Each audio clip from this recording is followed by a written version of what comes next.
You're watching the Spartan Sideline Report with Coach Anthony Evans. Hello, Spartan fans, and welcome to another edition of the Spartan Sideline Report here on NSUSpartans.com. I'm Ross Gordon, the play-by-play voice of the Spartans, joined by Mike Bello, Assistant Sports Information Director, and we'll be joined shortly by the head coach of the men's basketball program, Coach Anthony Evans, and senior forward Rob Johnson. It was a good weekend again for the Spartans in Baltimore, as Norfolk State knocked off Coppin State first on Saturday, and Morgan State in a tougher game on Monday night. It's been the same scenario for the Spartans. Get out quickly, play well, and sort of fight your way to the end of the ball game. And they've kept that same zest throughout the game, and they really kept the Spartans at a 9-0 record. The first time they're 9-0 in conference play, 8 straight wins, and they're rolling right now. Yeah, they're rolling, and their confidence has got to be high. And they get most of the last games are at home, plus the tournament's at the Scope. But like you're saying, the Coppin State game, up by 18 in the second half. Coppin State whittled it down to 6. It was like, okay, here's that same old story. They did held on. Morgan State was a little different. Morgan State really never let NSU get that big lead. I think the most it was about 8 early in the first half, and then Morgan stayed with them 6-7 points or less throughout the rest of the half. But NSU got a key stops there. I think it was like a 6-minute stretch where Morgan even hit a field goal, and that was pretty much the difference of the game. 2 teams undefeated right now in conference play. That's North Carolina Central and Norfolk State University, starting to put some distance in between themselves and the 3rd and 4th place teams. We play Delaware State on the weekend, and they're a team that's right behind Norfolk State and Delaware State. I think they have 2 losses right now. Delaware State's a team that over the last couple of weeks, the Spartans have played sort of their kind of ball game, just grind it out, and they're a team that rebounds the basketball well. They like to shoot a lot of threes, but the Spartans have played well against teams that like to slow it down, including Savannah State, in which they beat early in the season. Yeah, and like you're saying, Savannah State's in 3rd right now, but if they can get through this weekend unscathed, that's pretty much not going to guarantee them, but that pretty much could very well lock up one of the top 3 spots or make it difficult for one of those 4, 5, or 6 teams to move up in the top 3. So obviously NSU would get the bye in the first round of the tournament. That would be big. In Delaware State, Delaware State's had their number the last few years. Haven't beat them in at least 3 years, so it's going to be key for them to kind of slow them down. They're a very good team, especially up front. At least 3 years. Well, it has been 3 years. Pendarvis Williams has not beaten Delaware State since he's been here. Coach Evans, in 3 years, you haven't seen victory against Delaware State. What makes this time different? What makes this team different than the teams in the past? Different team, different year.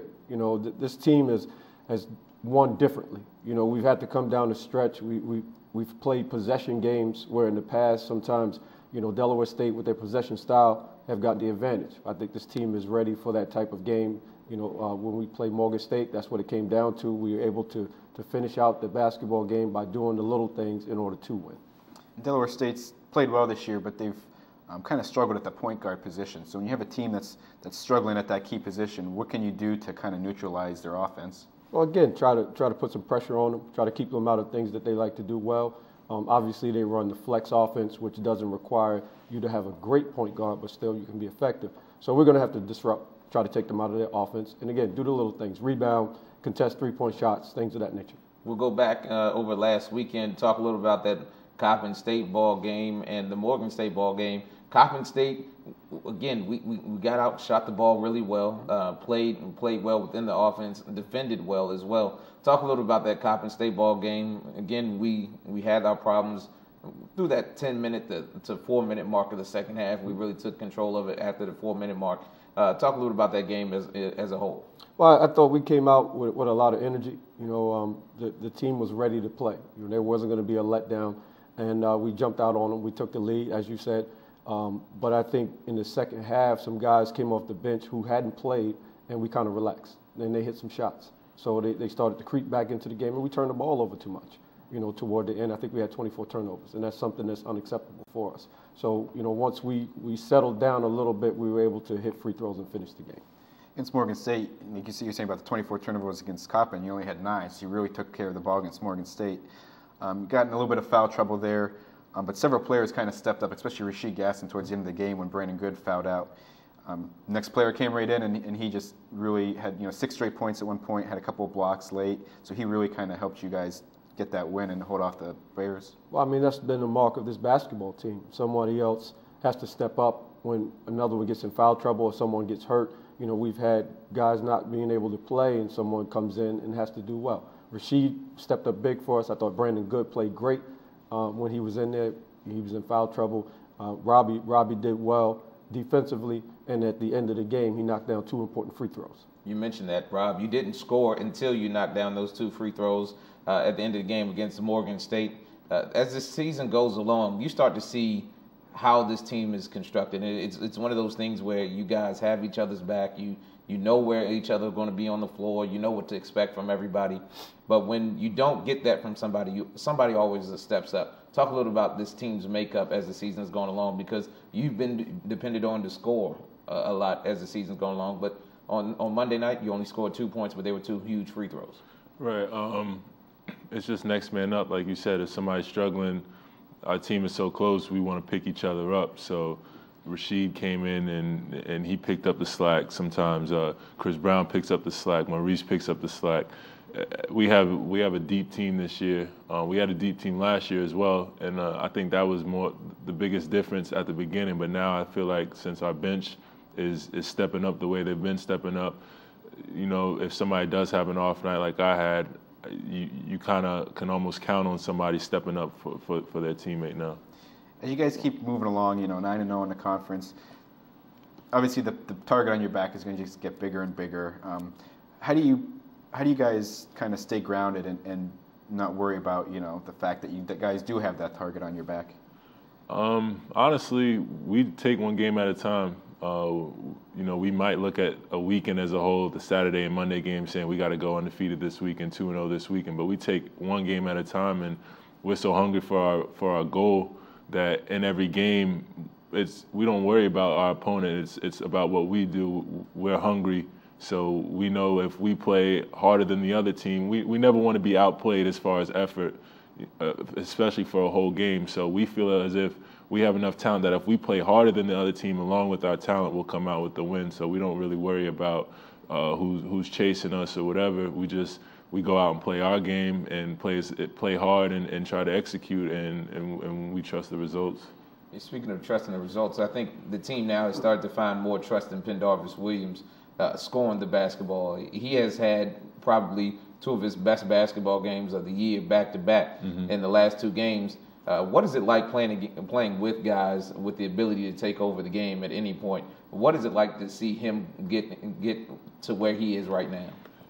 It makes me happy to see it. Everybody wants Penny to step up and we had Kyle O'Quinn last year, and every game we went out, we knew Kyle was the best player on the floor.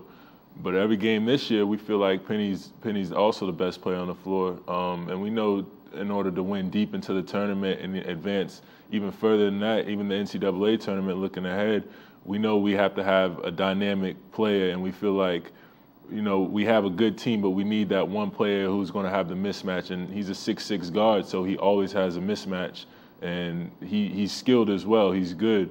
So the more aggressive he is, the better it is for us. Other teams have to focus their game plan on him. It opens things up for me. It opens things up for Malcolm Hawkins, Brandon Good. The more attention they have to put on Penny, he's naturally so unselfish as a person that sometimes he plays a little bit passive and too unselfish, but he's so good that the team's just been telling him, look, we need you to be as aggressive as you can be, because that opens everything up for everybody else. And I think this weekend he took steps towards being aggressive. Rob, this weekend we welcome in Delaware State.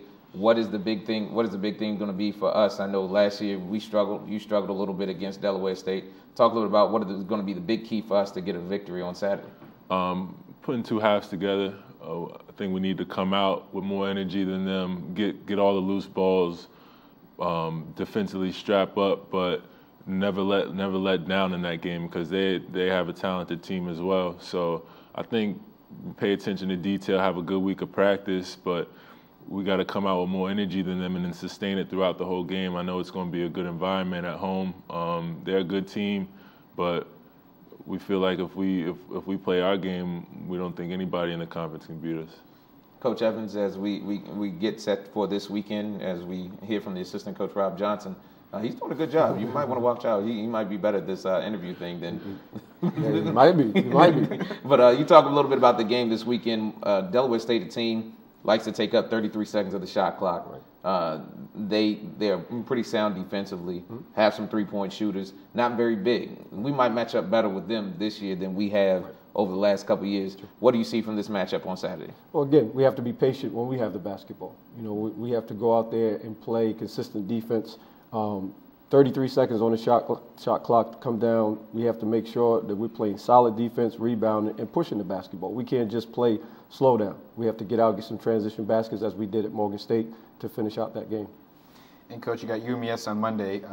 UMES is a team that's still struggling this year. They only got one win in the conference. You know, it's one of those games that guys could easily come in and be too overconfident that they could beat them. Not, like you said, not give the effort because they feel like, okay, we can beat these guys easily. So what do you have to kind of say to them before the game on Monday that, hey, this team can still beat us no matter what the record says? Well, I think they know that Maryland Eastern Shore is dangerous because when we were up there, we were down at the half. So I don't think there's going to be, you know, any overlooking them. We're home. We want to continue to work and do the things that we've done to be successful. Coach, Rob, thank you guys for joining us. The Spartans will host Delaware State this Saturday at Joe Eccles Hall. Game time's at 6 p.m. and it's Alumni and Breast Cancer Awareness Night, so make sure you think pink and wear your pink. Then on Monday evening at 8 o'clock, the Spartans host Maryland Eastern Shore. Be sure to keep up with all of the news surrounding the NSU Athletics Department by logging on to the web at www.nsuspartans.com. We would like to thank the NSU Creative Services Department and Coach Evans and Rob for their help here today. And for Mike Bello, I'm Ross Gordon. Until next week, thank you for watching the Spartan Sideline Report on NSUSpartans.com.